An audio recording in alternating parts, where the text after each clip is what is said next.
go. There is no pain, you are receding. The distant ship smoke on the horizon. You are only coming through in waves. Your lips move, but I can't hear what you say. When I was a child, I caught a fleeting glimpse out of the corner of my eye. I turned to look, but it was gone. I cannot put my finger on it now. The child is grown, the dream is gone. I have become comfortably numb. 18 horas e 2 minutos no horário de Brasília. Começa agora para todo o Brasil mais uma edição de O É da Coisa com Comfortable Numb do Pink Floyd, do disco The Wall. É o confortavelmente entorpecido, assim, tô entorpecido. O The Wall, para quem não sabe, conta a história de uma personagem, Pink, baseado provavelmente ali, uma coisa mais do Roger Waters do que do David Gilmour, embora essa música seja originalmente a ideia original do David Gilmour, os dois fizeram. E é a personagem que, enfim, tá cansado, não aguenta mais, né? Então o The Wall conta a história do Pink, desde quando ele perdeu o pai até a perda do casamento, a relação complicada com a mãe, com os professores. E aqui é uma situação em que ele está... Bob Forruia, valeu bem, boa noite. Ele já não tem, ele não está afim de fazer o show, mas vai fazer o show. Está ali no osso, né? Tomando uma injeção, vai fazer o show. A vida está dura. Não, nós estamos muito longe disso.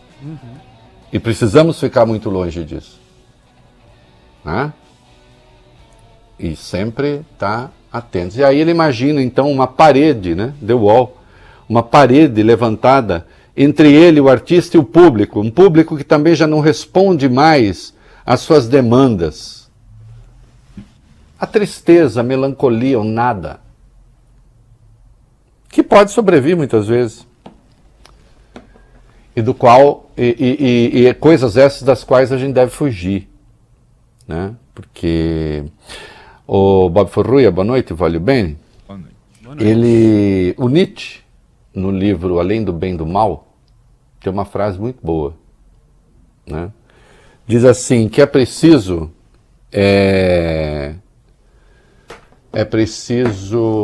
tomar cuidado, não olhar o abismo, Bob Forruia, porque senão o abismo olha para você. Quem fica mirando muito tempo o abismo... Momento cultural. Não é isso? Você vai lá, fica olhando o abismo. O abismo olha para você também, né? Isso tem até uma sensação, tem gente, por exemplo, que tem problema com a altura. Eu também. Não gosto. É como se eu precisasse, não, o quê? Eu vou pular? Não, não vou. Mas eu não gosto do abismo, né? Precisamos tomar cuidado. E essa frase hoje tem múltiplos usos no Brasil, né? De pessoas que estão olhando o abismo sem se dar conta de que o abismo olha para ela também, para elas também. E nós temos vários exemplos disso. Eu insisto, uma coisa é haver divergência ideológica e ela é legítima. Absolutamente legítima.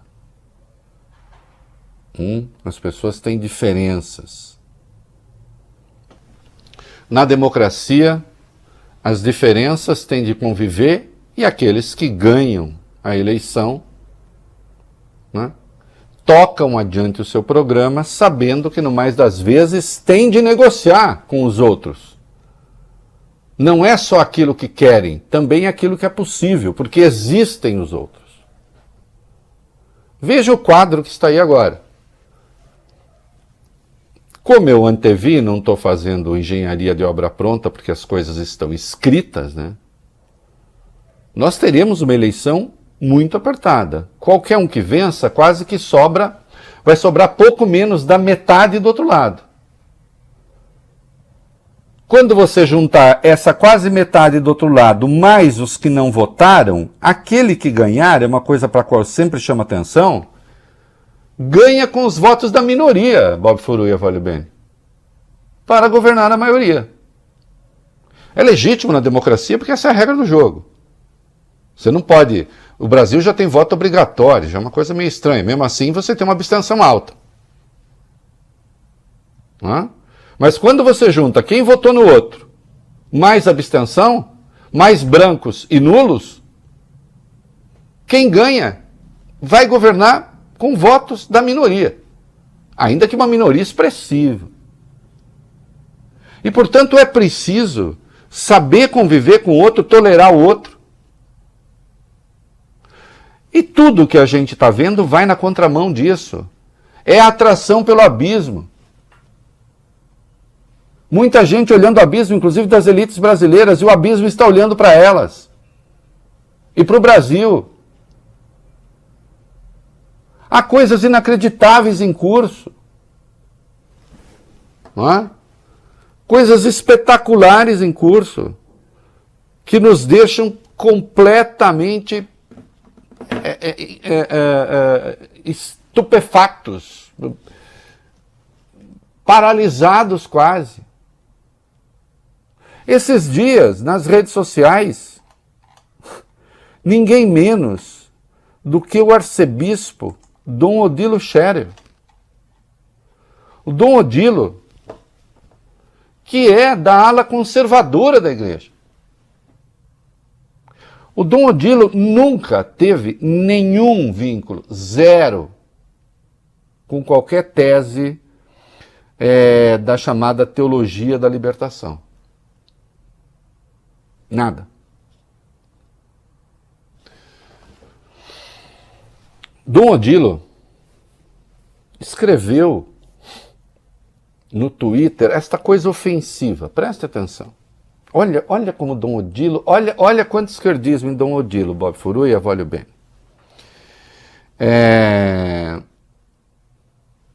A fé em Deus permanece depois das eleições. Assim, os valores morais, a justiça, a fraternidade, a amizade, a família. Vale a pena colocar tudo isso em risco no caldo da briga política? O mundo desabou sobre a cabeça dele. Do Dom Odilo Scherer. E ele passou a ser chamado de comunista porque ele usa a roupa dos cardeais. Que cor que é a roupa dos cardeais, Avalio Bene, desde que cardeal é cardeal? Vermelho. Porque remete ao sangue de Cristo. Uhum. E aí ele passou a ser atacado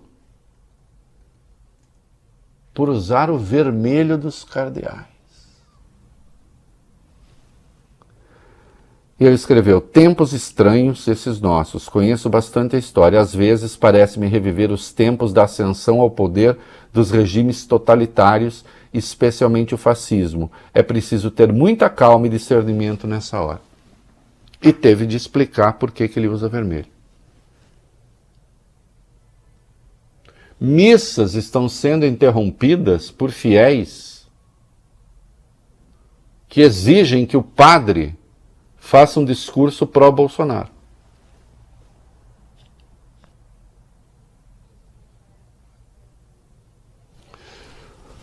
E não adianta. Ah, não tem fake news do outro lado? Tem. Tem. Tem e tem de ser punido sempre. Quando há. Agora, a coisa que vai além da fake news, e nada é comparável, não adianta tentar comparar, porque volume é incomparável. Mas há a questão da intolerância, aquele espetáculo grotesco que se assistiu em Aparecida. Eu estou pouco me lixando se depois disso católicos votaram ou não votaram, eu não penso nisso. Eu não tenho que lidar com isso. Se eu for lidar com isso, eu não faço jornalismo, eu fico fazendo equilibrismo. né? Pessoas batendo boca dentro da igreja, dentro da catedral, ou do santuário, melhor. Lá na Aparecida, os beberrões lá na porta, armando aquela quizumba. E um arcebispo como Dom Odilo sendo chamado de comunista por usar roupa vermelha. O mesmo vermelho de uma pessoa que foi cercada ali no pátio praticamente da igreja, né? Em Aparecida. As ameaças são feitas assim, com uma facilidade, né? Um vereador, né?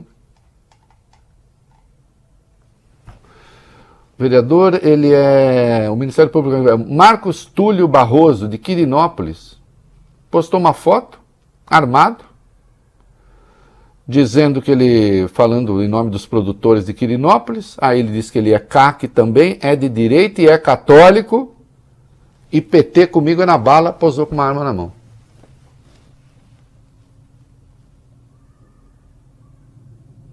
A banalização, inclusive, da arma, como, aliás, era fatal que acontecesse. E ele se diz católico.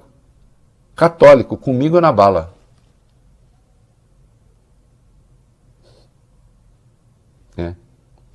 Me lembra a Ku Klux Klan, né, que queimava uma cruz quando ia matar um negro. Não é isso? Incendiava uma cruz. Isso fala em nome de Deus? A besta que há em cada um, e cada homem talvez potencialmente tem uma besta que tem de ser controlada, ela sai assim com uma facilidade. O seu Jorge, cantor seu Jorge, na sexta-feira, estava dando um show no Grêmio Náutico União, Porto Alegre. Aí levou um garoto para tocar cavaquinho, um menino de 15 anos, negro. E seu Jorge falou contra a ideia da redução da maioridade penal. Tem uma opinião contra a redução da maioridade penal. Passou a ser vaiado, xingado, vagabundo, safado, gente gritando mito, claro, e começaram a imitar um macaco. O cara vai ao show de um negro, esse negro expressa uma opinião, e ele tem o direito de expressá-la, e imediatamente ele passa a ser tratado como um macaco.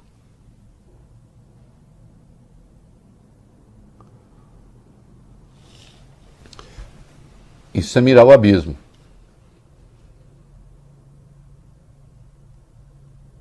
E o abismo mira a pessoa.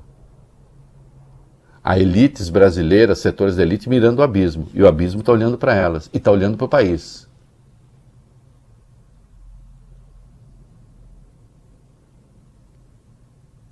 Eu acho que seria muito bom se a gente estivesse discutindo: privatiza ou não privatiza a Petrobras?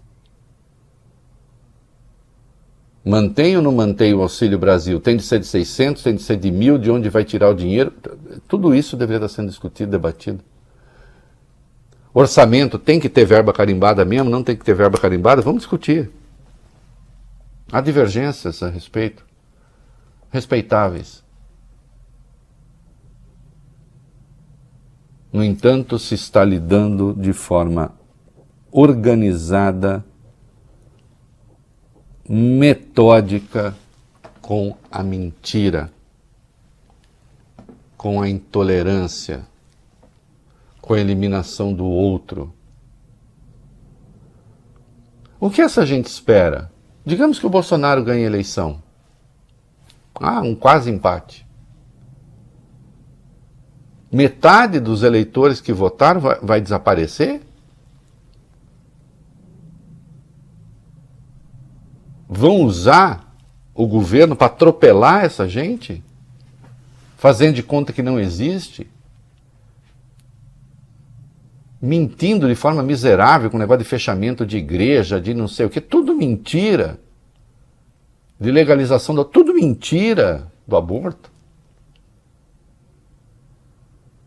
Que país pode sair daí? Mira-se o abismo também na questão orçamentária, nas coisas que dizem respeito ao governo, nós vamos ver. Tem coisas em curso aí que são inacreditáveis. Eu fico imaginando se os próximos governos, se os governos que sucederem a Jair Bolsonaro, agora ou depois, seguirem na mesma trilha. É um encontro certo com desastre, como vai ser o encontro certo com desastre na questão ambiental.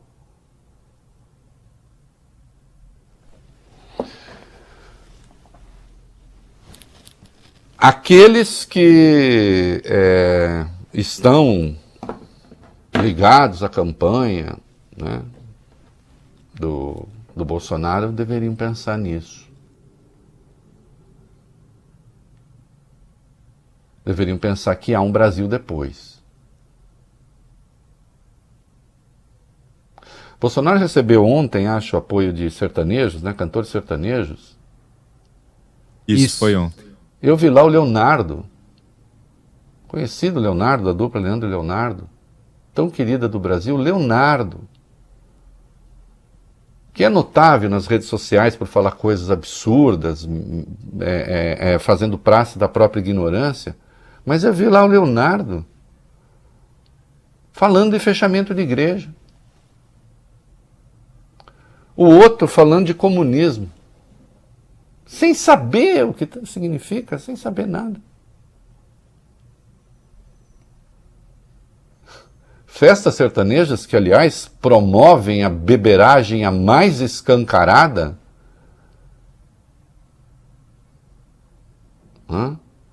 com letras que muitas vezes beiram a apologia do assédio, lá falando em nome da família tradicional. Quem ali, a partir do próprio Leonardo, pode falar de família tradicional? Então, prodigalizam de resto, pregam de resto, enaltecem de resto, um comportamento que não é o deles, inclusive, mas que serve para discriminar o outro.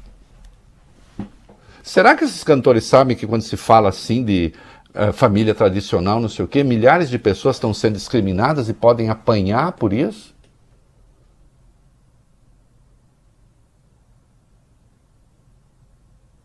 É esse o Brasil que vocês querem? Não, pode votar em quem quiser.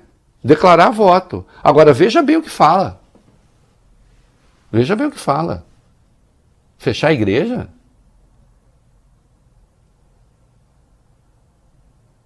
E aí, se você diz, não é verdade, a liberdade de expressão, não, mas você está mentindo, caindo numa mentira tosca. Intolerância. E, claro, como lembra meu querido amigo Jeffs Carvalho, né? Está lembrando aqui, o The Wall tem um filme, né, do Alan Parker, que vale a pena ver, maravilhoso. Eu assisti o The Wall ainda no Cine Astor. Eu assisti quando existia o Cine Astor em São Paulo, que tinha aquela tela panorâmica que pegava toda a parede, aquela coisa gigantesca, e quando tocava música, o chão tremia, maravilhoso. Faz tempo. Irmão, gigantesco. Vejam lá